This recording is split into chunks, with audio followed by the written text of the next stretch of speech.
If you've seen a blockbuster Hollywood film dealing with race, you've seen The Best of Enemies. You're going to expect to learn more about the white antagonist than the black protagonist, whose weight in this true story is equal or greater to the other. The heart of the message, as it usually is definitely one that is good and should be celebrated. The problem is, with the same old screenplay structure, this film is still preaching to the choir and not digging deep enough to give us a sense of hidden figures in our nation's history. The film is set in 1971 when C.P. Ellis, who's played by Sam Rockwell, was the Exalted Cyclops of the Durham, North Carolina Clavern of the United Klans of America. Ann Atwater, played by Taraji P. Henson, was a fair housing activist at the time, trying to fight for the treatment of African American residents in the community. Now, after the segregated black elementary school burns from an electrical fire, the community has to decide whether to integrate the white school or not. Bill Riddick, played by Babou, Ceesay, I hope I got that right, is brought in from Raleigh to conduct a charrette. It's a deadline-driven time of planning or activity in order to bring the city to a conclusion. The film builds Ellis's character early on by showing him and fellow Klansmen shooting up a home of a white woman who is dating a black man. "Wait for the light," CP says. They shoot through the bottom floor of the home to intimidate her as soon as the light upstairs is turned on.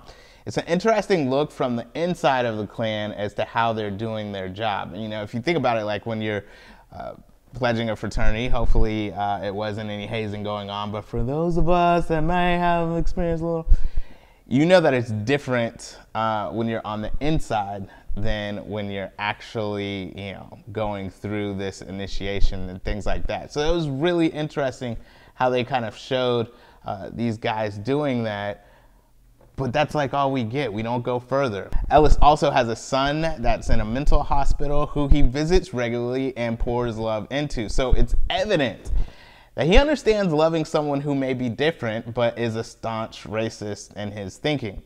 Atwater is always breathing hard. I mean, it could be because she's overweight, but there is a sense of anger brewing under the surface with her that comes from years of hard work and hard living. While she's not afraid to talk to the city officials who don't care what she has to say, in fact, one turns his chair to her, giving her his back during a hearing, Atwater means business and expects them to listen. The elements of dynamic drama are definitely there in this film. There's an internal clock within the film that pushes the movie forward. You have a man who hates black people but loves his family, and a woman who advocates for black people by speaking the truth to power on a daily basis. So the question becomes, how did they go from enemies to having the kind of friendship in which Atwater delivered the eulogy when Ellis died in 2005. It's this deep study in character development and human interaction that writer-director Bissell misses the mark on in exchange for symbolism over exhibiting the internal reflection and change of his characters. Throughout the film, social class is represented through clothing. The rich and educated wear suits and nice clothes in the film, while the common folk wear button-ups and dresses thin enough for their sweat stains to seep through and make sure we know they are working hard. In fact, the rich don't ever seem to sweat in a community that seems to be super hot, as evidenced by Atwater's constant use of a handkerchief to dab her sweat away.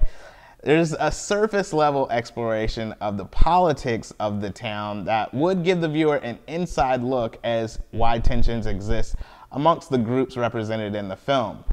But we don't break further than the little surface that they give us. It's stuff like that would have been amazing to see. Atwater does a nice thing for Ellis' family, unbeknownst to them, which simply serves as an example of being kind even when someone is mean to you. At the end of the charrette, Atwater gives a one-sentence answer in whether the school should be integrated or not.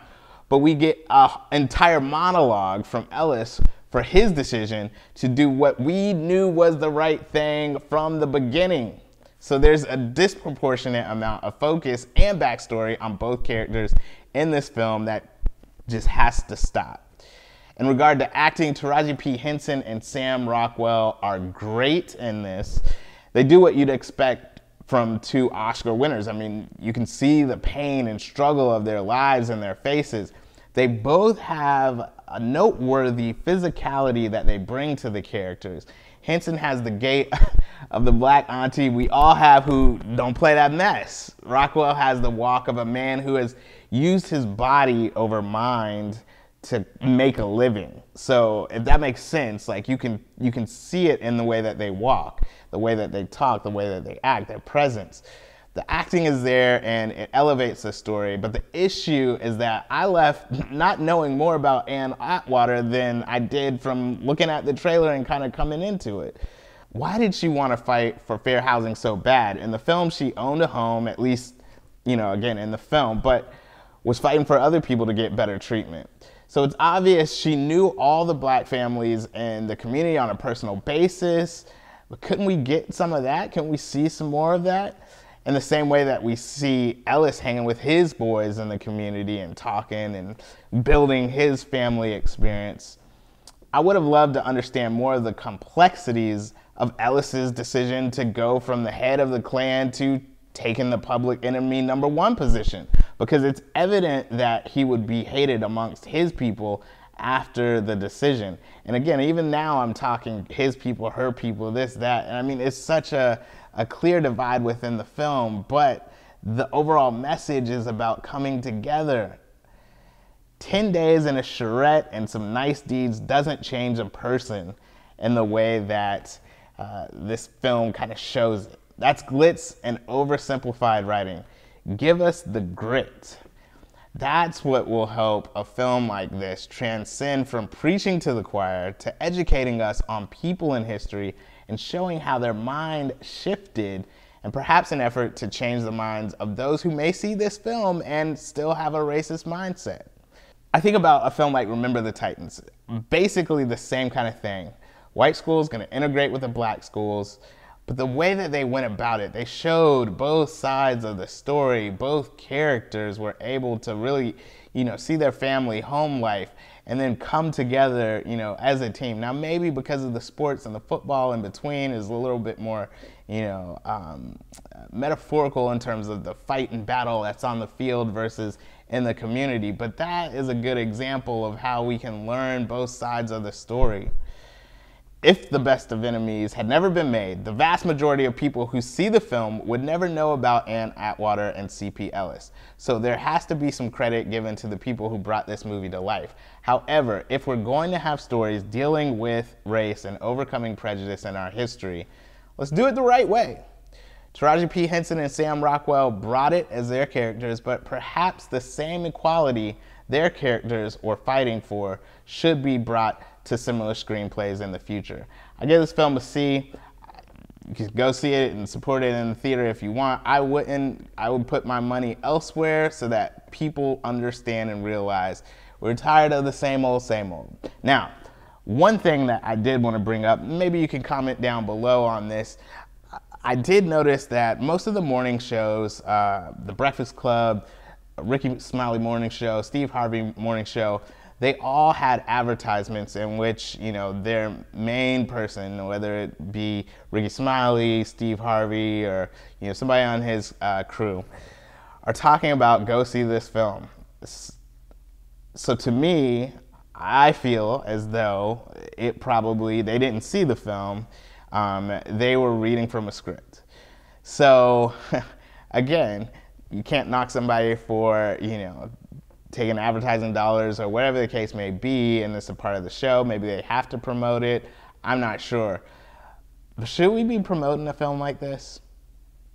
Really, if we're not doing anything different than what we've been doing in the past, then why are we still making these films? Again, like I said, I think that it's great to learn about these hidden figures in our history, but can we actually learn about them? Can we actually tell the truth? It's enough think pieces and enough preaching to the choir. Let me know what you think down below in the comment section. You can find more movie reviews and my podcast at picturelockshow.com. Definitely look forward to hearing from you. Thanks for watching this video, and please make sure to subscribe.